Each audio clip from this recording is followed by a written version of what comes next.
Hello everyone, welcome back to another video here on Play on GAA with me, Seamus Brady. In this video, I'm going to be giving my reaction to the Clare versus Tipperary match, which took place in the Munster Hurling Championship, round 2 of 2022. Clare making a triumphant return to Championship Hurling, their first match since the qualifier against Cork in 2021, and they came back with a bang, winning by 3-21 to Tipperary's 2-16 in Semple Stadium. A very impressive performance by Clare. Some players such as John Conlon, Shane O'Donnell, Peter Duggan, who obviously has returned to the Clare hurling team, Robert Mounsey as well, were fantastic throughout the game for Clare. Let's get into the game. A disappointing defeat for Tipperary, who already look like they are out of the championship. Bizarre to be saying the Tipperary are out of the hurling championship in April. That's the world we're living in now. I can't see Tip coming back from this. Right at the start of the game, there was an early goal chance for Tip, though, for Jason Ford. He was well denied by Eibhear Quilligan. Clare were 1-3 to 1 point up very early, though. They made a fast start. The goal came courtesy of Ian Galvin. Barry Hogan, brilliantly saved a Peter Duggan shot to the crossbar, but Ian Galvin was waiting right there and buried it into the back of the net. Cathal Barrett responded with a brilliant point for Tipperary to make it 1-3 to 2 points. But then straight after, Shane O'Donnell set John Conlon for a long run. His shot for goal was saved brilliantly by Brian Hogan. It rebounded up in the air and Peter Duggan ran in and volleyed it into the back of the net. Terrible defending by Tipperary. Brian Hogan. I keep mixing them up, the two. They sound too similar, but anyway, Brian Hogan. He should be furious with the Tipperary defense because for both goals, he made fantastic saves, and there was a Clare player just unmarked right there, ready to pick up the ball and rattle it into the back of the net.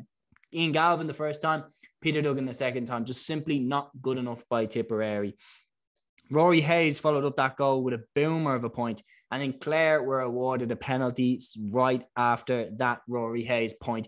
Interesting enough, James Owens, the man who gave the penalty last season when the tackle was from Aidan McCarthy, was closer to the Ennis Road than it was to the Clare goal. He gave a penalty for that.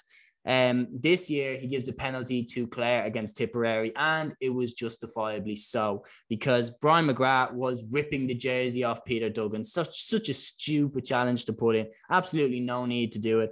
Anyway, Tony Kelly steps up and buries the penalty. He nearly took the net off the back of the goal, and now it's 3-6 to 4 points in favour of Clare, who look brilliant. Then Jared Browne came in at this stage for Tipperary. His first real contribution was to give the ball away, and it resulted in a Shane O'Donnell point. Now 3-11 to 7 points at half-time in favour of Clare. However, right at the start of the second half, Jared Browne more than made up for it. Right from the throw-in, Browne went on a mazy run, showing all of his pace, and he buried it into the top corner past Eibhear Quilligan. What a start to the second half for Tipperary.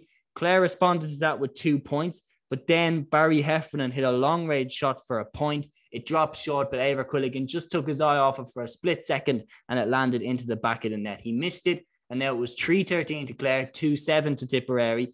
And just a slight flicker that Tip might be back into this game.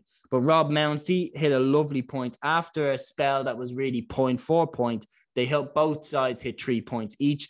Rob Mounsey's was the last of that spell. Now it was 3-16 to 2-10 in favour of Clare after Mounsey's point was brilliantly set up by one of the catches of the day by Shane O'Donnell. 2 points in a row for Tipperary followed that, but Mounsey responded again, 3-17 to 2-12, and a Tony Kelly point finished off the scoring for the day. It finished Clare 3-21, Tipperary 2-16. What can we really take from this game? I mean, Clare looked hugely impressive. I mean, to come back, obviously, having not played Championship Hurling for a long time, like I mentioned, they were missing a lot of key players as well. Aaron Shanahan wasn't playing. Aidan McCarthy wasn't playing. So, look, they'll take great confidence from a result like this. Peter Duggan coming back and looking as good as he did is an absolute blessing for Clare. He's a supreme hurler, and on his day, he's one of the best in the country, and he looked really sharp in this game.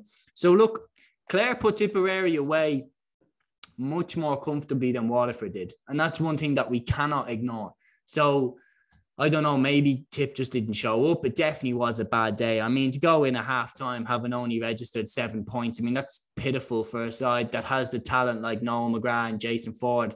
So, look, Tip have a lot to work on. Colin Bonner has a lot to work on. They've got really nothing left to play for in the championship. They won't be getting out on Munster. So I think just try and integrate these lads more into the side, like Mark Keogh, like Jake Morris, like, you know, like Quigley at the back, like Craig Morgan at the back, like Paddy Creedon, Paddy Cadell, Billy Seymour. Where is Billy Seymour? He's one of the most talented young hurlers in the country. He's not getting a look in with this Tip side. So just get these lads into the team, because it was so clear with the likes of Shay Callanan, as good as they are, Limerick swept them out the gate every time they played them. So these young lads are the answer. They just have to give them more time. And with them having nothing left to play for really in this Munster Championship, I think they should dedicate these last few games in the Munster Championship to getting these young lads championship experience and getting them into the team. As for Clare, I mean, couldn't ask for a better start than that. Their next game is against Cork, and really, that is a mouth-watering clash. It's a Cork side which is hurting after they were beaten out the gate again by Limerick. So, and then a Clare side that is, you know, with serious momentum after this performance against Tip. So that is one of the games of the weekend. That's one I'm definitely going to be keeping an eye out for.